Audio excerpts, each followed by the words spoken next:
ప్రాణాలతో చెలగాటం ఆడుతున్న కల్తీ మద్యాన్ని అరికట్టాలి. వైసీపీ మహిళా నాయకురాలు కోవూరు నియోజకవర్గ పరిధిలో ఎక్సైజ్ కార్యాలయం ఎదుట ఆందోళన తెలిపిన వైఎస్ఆర్సీపీ మహిళా నాయకులు మాజీ ముఖ్యమంత్రి వైఎస్ జగన్మోహన్ రెడ్డి సూచనల మేరకు మాజీ మంత్రి నల్లపరెడ్డి ప్రసన్న కుమార్ రెడ్డి ఆధ్వర్యంలో మహిళల నిరసన ర్యాలీ.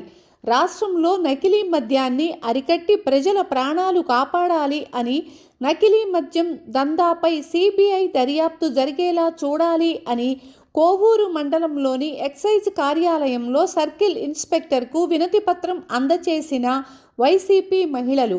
ఈ కార్యక్రమంలో జెడ్సీటీసీ కవరగిరి శ్రీలత, గంగవరం సర్పంచి లక్ష్మీకుమారి, ఇనమడుగు సర్పంచి ప్రమీలమ్మ, వైసీపీ నాయకురాలు జ్యోతి తదితరులు పాల్గొన్నారు.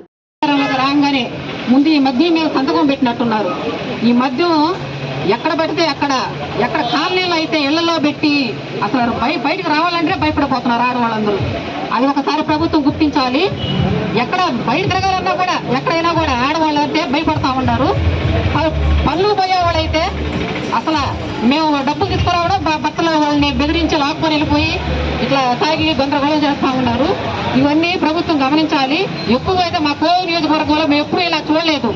మా కోవూరు నియోజకవర్గంలో మా జగనన్న ప్రభుత్వం ఉన్నప్పుడు అసలు ఎక్కడ కనిపించేవాళ్ళు తాగేవాళ్ళు కనిపిస్తే వెంటనే ఈ పోలీసు వాళ్ళు తీసుకెళ్లి జైల్లో వేసేవాళ్ళు. అట్లా రోజు ఇప్పుడు ఎందుకు గమ్ముగా అయిపోయినారు? ఇవన్నీ మీరు చూస్తూ గమ్ముగా ఉన్నారు. మీరు దీని మీద చర్య తీసుకోవాలని కోరుకుంటున్నాను. ఈ ప్రభుత్వానికి గట్టిగా చెప్తున్నాం మేము. ఆడవాళ్ళందరినీ పాపం ఆడవాళ్ళు చాలా అల్లాడిపోతున్నారు. ఇవన్నీ మీరు గుర్తించండి. మద్యం గురించి మద్యం ఎక్కువైపోయింది. అసలు మామూలు నకిలీ మద్యం ఉంది అంటే కూడా ఇక్కడ సార్ వాళ్ళు కూడా నకిలీ ఇక్కడ ఎక్కడ తయారు కావట్లేదమ్మా అన్నారు. కానీ దారుణం ఏంటంటే ఈ ప్రభుత్వానికి తెలియజేయడం ఏంటంటే అసలు మందు అనేది అసలు కూల్ డ్రింక్ అంటే దారుణంగా దొరుకుతుంది. మా ఊర్లో అయితే ఏర్లై పారుతుంది. అసలు గన్నవరం నుంచి కోవూరుకు రావాలంటే 6-7 గంటల నుంచి మేము భయపడిపోతున్నాము. ఎందుకంటే ఆ రోడ్డు అంతా అడుగుకి మద్యమేను. అసలు ఈ విధంగా మద్యం దొరకడం నేను చరిత్రలో రాజకీయాలకు వచ్చిన తర్వాత ఇన్ని సంవత్సరాలని 30 ఏళ్ళలో చూడటం ఇదేను. మా ఊర్లోనే ఇంచుమించు ఎన్ని బెల్ట్ షాపులు ఉన్నాయో మాకే తెలియట్లేదు. ప్రతి ఇంట్లో మద్యం అమ్ముతున్నారు. కూల్ డ్రింక్ అంటే దారుణంగా దొరుకుతుంది. ఇది కొంచెం అరికట్టాలి.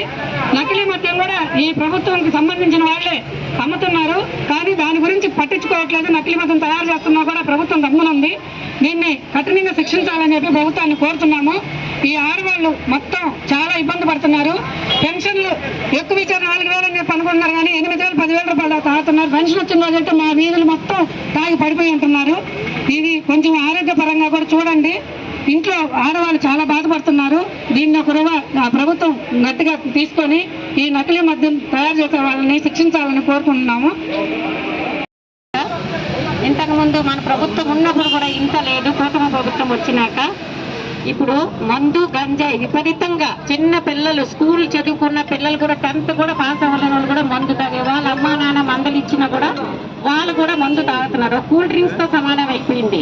ఇంకొకటి నేను చెప్తున్నాను ఏంటంటే సార్, ఇప్పుడు ఇక్కడ స్ట్రీట్ లైట్లు కూడా ఆపేసి రాళ్ళమెట్టలు ఒక్కసారి 8 గంటల దాకా లైట్ ఎలగట్లేదు. ఏంటంటే అక్కడ నాగల్కట్ట ఏరియాలో గంజాయి మందు పిల్లలు గుట్టగా కూర్చొని తాగుతానే ఉన్నారు. ప్రతి రోజు నేను చూస్తానే ఉన్నాను. కానీ స్ట్రీట్ లైట్ ఎందుకు వేయలేదు? పంచాయతీకి ఫోన్ చేస్తే వాళ్ళు కూడా ఏమి అంత దాని గురించి మనకి ఎటువంటి స్పందన లేదు.